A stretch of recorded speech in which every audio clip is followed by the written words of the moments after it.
बाल्यावस्था, कौमारावस्था आणि प्रौढावस्था आणि बरं ह्याच्यापेक्षा व्यतिरिक्त अजून काय वेगळं दिसतं? झाडांमध्ये पण तसंच आहे ना पाठीमागं. अजून आणि दुसरं म्हणजे डॉग ते कुत्रा एक डॉग त्यांची पण अवस्था आहे वेगळी. बरोबर. अजून कुत्र्याचं सांगा तुम्ही. कुत्रा लवकर मेलं.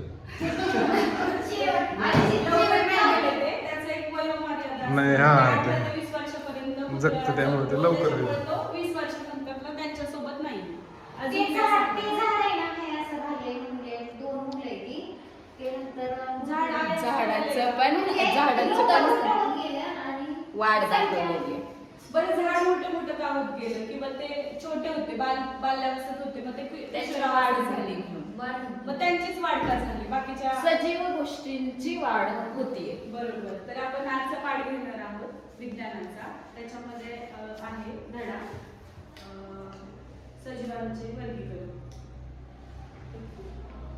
एक पॉझिटिव्ह सजीव प्राणी याच्यामध्ये तुम्ही जसं सांगितलं की सजीवांची वाढ होते. जसं सरांनी विचारलं की कुत्रा लवकर मेला तर कुत्र्याचं मृत्यू झाला म्हणजे कुत्र्याला काय एक वय आहे. तसं आपल्याला सुद्धा आहे. म्हणजे सगळ्या सजीव सृष्टीला एक त्यांची वयोमर्यादा आहे.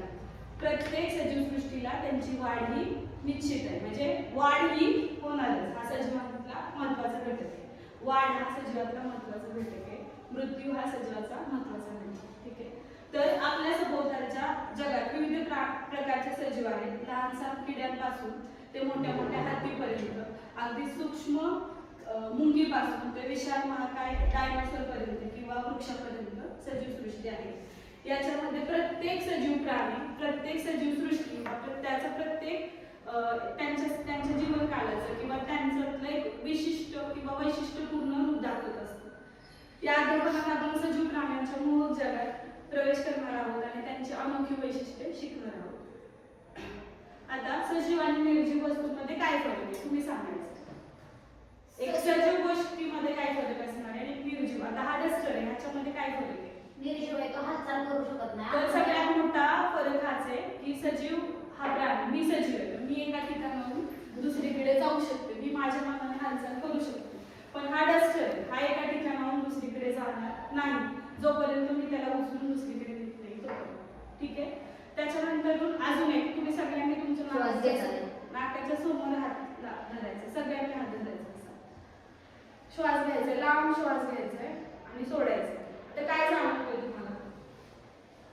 काय जाणवतोय ज्यावेळेस तुम्ही श्वास घेता आणि श्वास सोडता त्यावेळेस काय होते.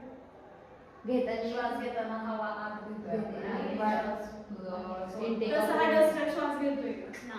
मग सजीवांमध्ये मुख्य घटक आहे की ते श्वसनाची क्रिया करायची. ठीक आहे. त्याच्यानंतर मी 2 दिवस जेवले नाही तर नंतर तिसऱ्या दिवशी मला काहीतरी हेल्थ इश्यू येणार आहे. बरोबर. म्हणजे मला जगण्यासाठी माझ्या ज्या 3 मूलभूत गरजा आहेत त्यातली मूलभूत गरज सगळ्यात महत्वाची गरज जी आहे अन्न. हे डस्टरला मी 10 दिवस 10 वर्ष 50 वर्ष जेवण नाही दिलं तरी हे काय जसंच्या तसंच राहणार आहे. बरोबर. मग सजीव सृष्टीसाठी सगळ्यात महत्वाचा घटक जो आहे म्हणजे लक्षण आहे की ते जेवण किंवा अन्न जे काय असेल ते घेत राहतात. त्याच्यानंतर सजीव हालचाल करतात. परत सजीव आपल्यासारखी सेम किंवा थोडेफार बदल होऊन दुसरी सृष्टी किंवा दुसरा एक म्हणजे सपोज कुत्रा असेल तर कुत्रा त्याच्यासारखा दुसरा एक कुत्रा तयार करू शकतो. म्हणजे त्यांच्या प्रजननाची क्रिया असते. मी एक ह्युमन बिंग आहे तर मग मी एक बाळाला जन्म देऊ शकते. त्याच्यानंतर काही कालावधी नंतर माझं जर 50 वर्ष वय आहे तर 50 वर्षानंतर मी मरण पाहू शकतो. म्हणजे सजीवांचा थोडक्यात एक कालावधी आहे. निर्जीव वस्तू श्वास घेत नाही, ते अन्न घेत नाही, ते स्वतःसारख्या दुसऱ्या वस्तू तयार करू शकत नाही, स्वतःहून हालचाल करू शकत नाही.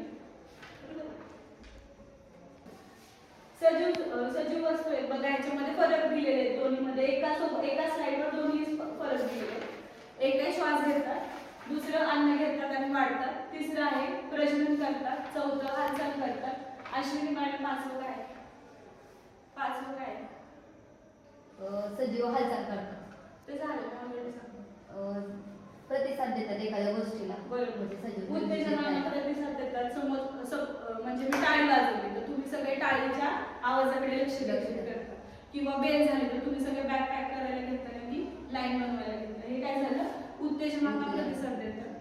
त्याच्यानंतर ना निर्जीव वस्तू हा श्वास घेत नाही, अन्न घेत नाही, ते स्वतःसाठी दुसरी वस्तू तयार करत नाही, स्वतःहून हालचाल कुठलीच करत नाही. ते कपाटे वर्ष एका जागेवर राहणार. बँच जोपर्यंत तुम्ही हलवत नाही तोपर्यंत ती एका जागेवर राहणार. आता सजीव प्राण्यांची मुख्य वैशिष्ट्य काय तिथे तुम्ही बघत असाल सजीवांचे श्वसन. आता जे मासे आहेत ते मासे कसे श्वसन करतात, त्यांच्या कल्ल्या असतात. ठीक आहे, मासे जे असतात ते कशाच्या सहाय्याने श्वसन करतात, कल्ल्याच्या सहाय्याने. माणूस आपल्या नाकाच्या सहाय्याने. त्याच्यानंतर पोषण, आपण जे अन्न बनवतो ते आपण खातो, त्याच्यानंतर मग ते जठरात जाऊन त्याची क्रिया होऊन मग ते जे नको असेल ते बाहेर जाऊन जे पाहिजे ते पौष्टिक असेल ते शरीरामध्ये रक्ताच्या थ्रू आपल्याला मिळतं. तर प्रकाश संश्लेषण म्हणजे वनस्पती कशाच्या थ्रू घेतात तर ते प्रकाश संश्लेषण करून पानांमध्ये हरितद्रव्य तयार होऊन मग ते त्यांच्या वाढीसाठी ते त्यांना मिळतं. आता इकडे 2 कुंडीतील रोप दोन्ही झाडांचं ऑब्झर्वेशन करायचं आणि मला ह्याच्यात काही फरक दिसतोय ते तुम्ही सांगा. झाडांच्या कुंडीत दोरा सरळ बांधलाय, एकाच्या इथं वाकड दोन्ही झाडांना समान उंचीचा दोरा बांधलेला एकदम ताट. पण त्याच्यानंतर मग थोड्या दिवसांनी काय झालं की हा जो दोरा ढिला पडलाय तो कशामुळे पडलाय, झाडाची उंची झाल्यामुळे, उंची वाढल्यामुळे. म्हणजे ह्याच्यात आपल्याला काय दिसतंय की झाडाची वाढ होते. आपण एखाद्या छोटं कुत्र्याचं पिल्लू आणलं ते 6 महिन्यामध्ये त्याच्यापेक्षा मोठं दिसतं आपल्याला आणि त्याच्यानंतर 1 वर्षाने ते बऱ्यापैकी मोठं झालेलं असतं. म्हणजे सजीवांचा जो मुख्य जो घटक आहे किंवा त्यांचं वैशिष्ट्य आहे की वाढ होत जातं. सजीव हे तेवढेच राहत नाही. ठीक आहे, आता उत्सर्जन म्हणजे काय, ज्या वेळेस आपण एखादा घटक म्हणजे अन्न घेतो त्यावेळेस आपल्या शरीरात जे नकोस असतं ते आपलं मला वाटते किंवा म्हणजे आपण जे टॉयलेट वगैरे म्हणतो त्याच्या वाटे बाहेर पडतं. तसंच झाडांमध्ये पण असतं. झाडांमध्ये नको असलेले घटक झाड सुद्धा उत्सर्जित करतं. जे की आपण डिंक म्हटलं असं, डिंक माहिती का सगळ्यांना, झाडाच्या साईडला असं लिंबाच्या झाडाला शिकवतो किंवा बाबळीच्या झाडावर असं डिंकाचं डिंक येतं. शेवग्याचं झाड. तर त्याला काय म्हणायचं, उत्सर्जन. उत्सर्जन हे वाईट आहे का, नाही, हे चांगले, हे निरोगी मानवी शरीराचं लक्षण आहे. झाड जरी डिंक बाहेर पाडत असेल तर ते झाड हे निरोगी आहे, त्याचं लक्षण आहे. ठीक आहे, आता एक कृती तुम्हाला देणार आहे. तुमच्या घरी एखादं म्हणजे कुंडीत झाड वगैरे असेल, कुंडीत झाड असेल तर त्या झाडाच्या एका पानाला तुम्ही प्लास्टिकची बॅग बांधायची आणि त्याचं 6 ते 7 तासानंतर निरीक्षण करायचे. निरीक्षणानंतर तुम्हाला हे दिसणार आहे की त्या प्लास्टिकच्या पिशवीवर पिशवी पॅक बांधायची. पिशवीच्या आतमध्ये किंवा पिशवी आत तुम्हाला थोडे थोडे पाण्याचं द्रव्य दिसेल. हे का दिसणार आहे, का दिसेल, काही उत्सर्जन असतं ना, ते पाण्याच्या थ्रू त्यांचं उत्सर्जन करतं त्याच्यामध्ये. ठीक आहे, तर हे तुम्ही करून बघायचे. त्याच्यानंतर मग उत्तेजनाला प्रतिसाद. आता एखादं झाड आपण घरामध्ये लावलं तर त्याची जी फांदी आहे ती सूर्यप्रकाश कुठल्या साईडला मिळते त्या साईडला झुकलेली असते. म्हणजे झाड सुद्धा उत्तेजनांना प्रतिसाद देतं. तुम्ही हे सुद्धा ऐकलं असेल की झाड हे संगीत ऐकतात, म्युझिक ऐकतात, म्युझिक थेरपी. काय काय झाडांना म्हणजे जे आता प्रयोग चालू आहेत तिथं ते झाडांच्या बुंद्यामध्ये किंवा एकदम सायलेंटली म्युझिक लावले असते. त्याचे एक बेस्ट एक्झाम्पल हे निसर्ग गार्डन आहे ना, तर त्यांनी छोटे छोटे छोटे छोटे स्पीकर लावले झाडांच्या बुंद.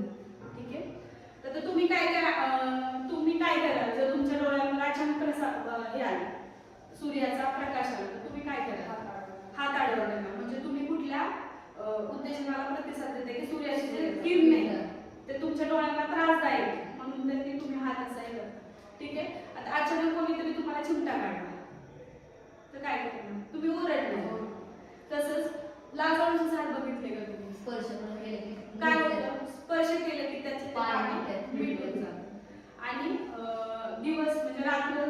दिवस मावळला तर अंगणातले किंवा रस्त्यातले आपण दिवे लावतो, झाड नाही का, रात्रीचे दिवे लावतो किंवा रस्त्याच्या पथकावरील पण दिवे लावतो. तर त्याच्या भोवती तुम्ही बघितलं असेल खूप सारे किडे जमा होतात. तर त्यांचा काय समज होतो की हा सूर्यच आहे, म्हणजे सूर्याच्या दिशेने जातात म्हणून ते बल्बाच्या दिशेने आकर्षित होतात. ठीक आहे, तर प्रजनन म्हणजे काय तुम्ही सांगा तुमच्या भाषेत तुम्हाला काय? सजीव तर सजीव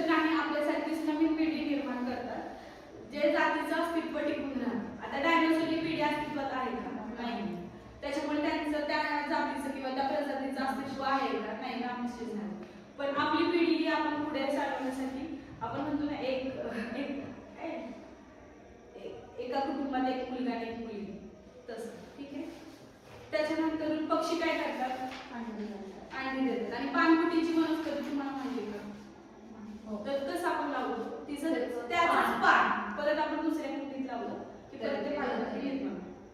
त्याच्यानंतर घोड्याचं बघितलं तर घोडा बघा सेम घोड्यासारखं दुसरं आहे छोटं पिंपळ त्याचं आणि गुलाबाची काठी सुद्धा जरी गुलाबाची फांदी दिसते म्हणजे त्याला कलर म्हणतात.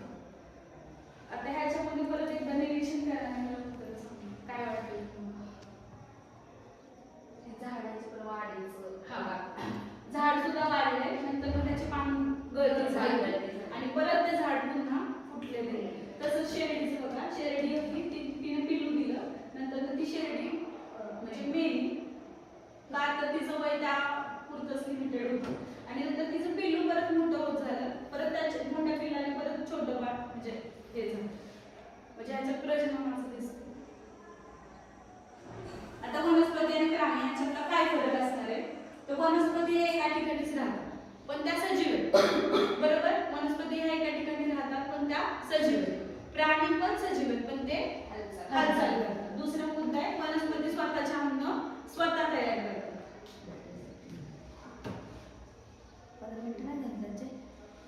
शेवटचं देऊ कसं क्वेश्चन